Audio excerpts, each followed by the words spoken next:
الحمدللہ الحمدللہ رب العالمین والصلاة والسلام علی آلہ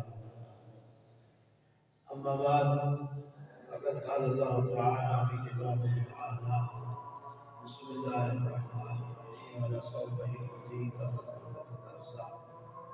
جمعے کے دوسرے خطبہ کے دوران فرقان حمید کی اسی آیت مجیدہ کو پھر آپ کے سامنے تلاوت کیا ہے جو گزشتہ ہفتے میں موضوع گفتگو تھی اور یقیناً آپ کے علم میں ہے اور آپ دیکھ بھی رہے ہیں اور سن بھی رہے ہیں۔ ہمارے یہاں بھی خمسہ مجالس اس کی آج آخری مجلس ہے اور یہ ہمارے میں پاکستان میں خصوص جگہ جگہ مجالس ہے۔ جناب سید اسرار اللهم صل على محمد وعلى محمد۔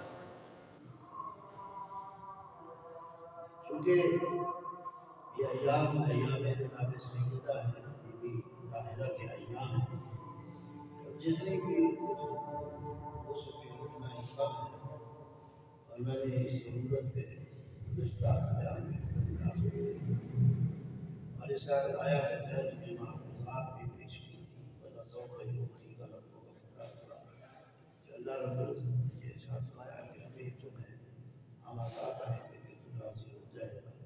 اور ہماری گفتگو سلسلہ گفتگو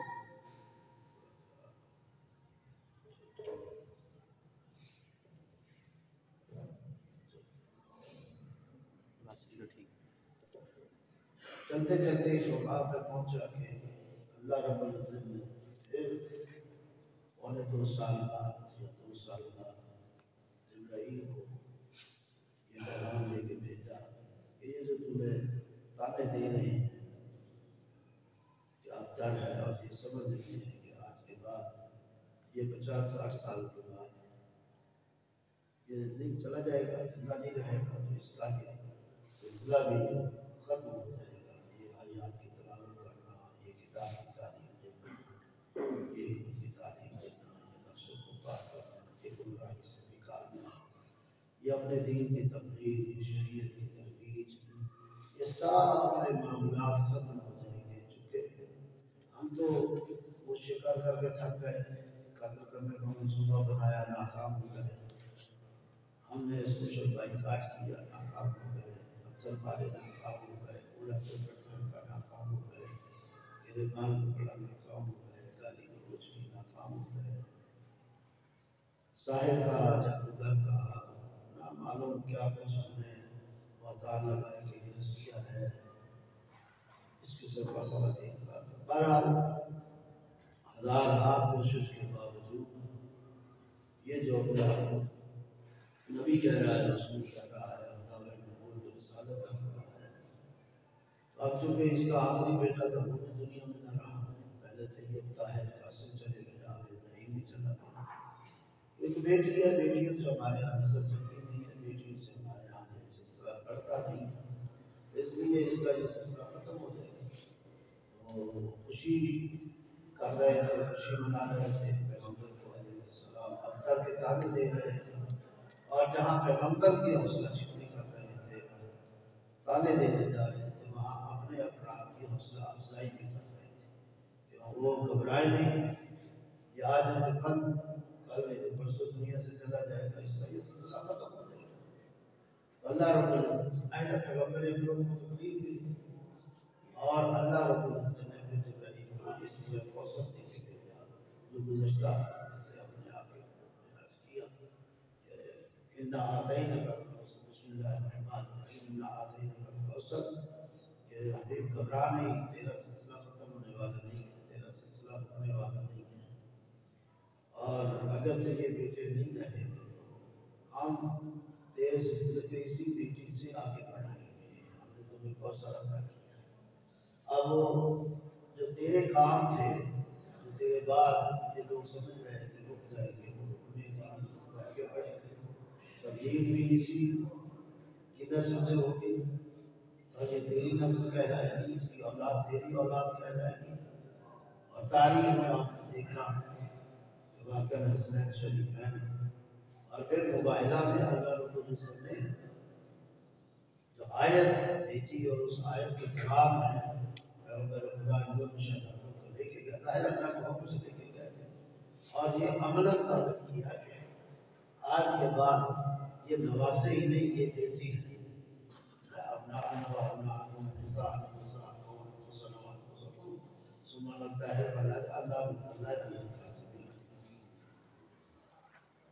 تو یہ آیات کی تلاوت بھی اب اسی سے آگے بڑھے گی، کتاب کی تعلیم بھی اسی سے آگے بڑھے گی، حکمت کی تعلیم بھی اسی سے آگے چلے گی، نفس و پاک بھی کیا جائے گا، گمراہی سے نکالا بھی جائے گا اور یہ سلسلہ قیامت تک رہے گا۔ اسی لیے لفظ کوثر کا انتخاب کیا اور پورے قرآن مجید قرآن حمید میں ایک ہی دفعہ گزرا۔ میں نے کہا تھا کہ 10 لفظ ہیں اس سورہ میں، 3 آیات ہیں اور 42 حروف ہیں۔ اور لفظ کوثر جو آیا ہے یہ پورے قرآن میں کوثر ایک ہی دفعہ آیا ہے اور پھر اس کوثر سے مراد دخت پیغمبر جناب سیدنا طاہرہ صلی اللهم صل على محمد وآل محمد۔ اچھا، شان نزول کو میں نے آپ کو بتایا ہے، ایک واقعہ بھی اس کے ساتھ بڑا اہم واقعہ ہے کہ عرب میں ایک میلہ ہوتا تھا مکے میں، بہت بڑا میلہ ہوتا تھا۔ آج یہ نوجوان نسل کے بچے تو نہیں جانتے ہیں، آپ یا ہمارے دیکھنے میں ہم سے بڑے جانتے ایک دور میلوں کا ہمارے یہاں بھی رہا ہے، آج بھی دیہاتوں میں چلے جائیں تو کچھ میلے لگتے ہیں۔ اس کا عرب میں بھی ایک میلہ لگتا تھا جسے میلہ عکاس کہا جاتا تھا۔ عکاس نام کا ایک میلہ لگتا تھا۔ میلے میں مختلف چیزیں ہوتی ہیں، آئٹم ہوتے ہیں، آج بھی میلوں میں مختلف آئٹم ہوتے ہیں۔ اس میں بھی ایک میلے میں فنکشن یہ ہوا کرتا تھا کہ عرب کے شعراء آتے تھے اور مشاعرہ ہوا کرتا تھا، اور مشاعرے میں بڑے بڑے شعراء تھے۔ اگرچہ دور جاہلیت تھا لیکن اس کے باوجود بڑے بڑے شعراء عرب میں گزرے ہیں، اور اتنے بڑے شعراء کہ اس دور جاہلیت میں شعراء کا کلام آج بھی دور ادب پڑھا جاتا ہے۔ اگر کوئی ادیب بننا چاہتا ہے اپنی زبان میں اور فصیح و بلیغ بننا چاہتا ہے، اور یہ 4-5 سبجیکٹ جو پڑھنے پڑتے ہیں ادیب بننے کے لیے، تو اس وقت تک وہ ادیب نہیں بن سکتا جب تک ان جو دور جاہلیت کے شعراء کا کلام یاد نہ کرے اور پڑھے۔ جیسے آپ اردو زبان میں کوئی ادیب بننا چاہتا ہے اسے ادیبوں کی کتابیں پڑھنی پڑیں گی یا نہیں پڑھنی پڑیں گی؟ پڑھنی پڑیں گی۔ جو اس دور کے اردو زبان کے شعراء ہیں ان کا بھی جو دوسرا شعراء ہے وہ پنجابی کا ادیب بننا چاہتا ہے وہاں کے شعراء کا کلام پڑھے گا، ادیبوں کا کلام پڑھے گا۔ سندھی میں بننا چاہتا ہے سندھی، ہندی میں بننا چاہتا ہے ہندیوں کو، جس زبان میں تو عربی زبان کا ادیب بننا تو وہ پھر ظاہر ہے اتنے اہم شعراء تھے۔ تو میلہ لگتا تھا، مشاعرہ ہوتا تھا، اور پھر جو مشاعرے میں جس شاعر کا کلام سب سے اعلیٰ ہوتا تھا اور پہلے درجے پہ آتا تھا اسے بطور اعزاز انعام یہ نوازا جاتا تھا کہ اس کا کلام کعبے کی دیوار پہ آویزہ کر دیا تھا، اور وہ اس وقت تک آویزہ رہتا تھا کہ جب اگلے سال دوبارہ مشاعرہ ہو اور کسی کا کلام اس کلام سے بھی اور اس مشاعرے میں بھی اور اس کلام سے بھی بڑھ جائے پھر اس کا کلام دیوار کعبہ پہ آویزہ کر دیا جاتا۔ جب یہ سورہ کوثر نازل ہوئی اس وقت کا بڑا نام کرتا تھا، یہ جیسے آج آپ کہیں کہ یہ کیا کہتے ہیں وہ نام ملتا ہے ورلڈ میں نوبل یافتہ کہتے ہیں نا، نوبل یافتہ نوبل نام سے ملا ہے، اس کی بہت شخصیت بن جاتی ہے۔ وہ بھی سمجھے ایسے ہی تھا کہ پورے دنیا کا اور نوبل نامی اسی طرح کا انعام ملتا تھا، اس کا کلام دیوار کعبہ پہ لگ جاتا تھا۔ اور عربی زبان کیونکہ ساری دنیا کی زبانوں میں سے اہم ترین زبان اور بڑی وسعت رکھنے والی زبان، جس کا مطلب ہے کہ اس کے ادیب بھی اسی طرح کا مقام ملتا تھا، باقی زبانوں میں بھی اس طرح زبان کا مقام باقی زبانوں سے حاصل ہے۔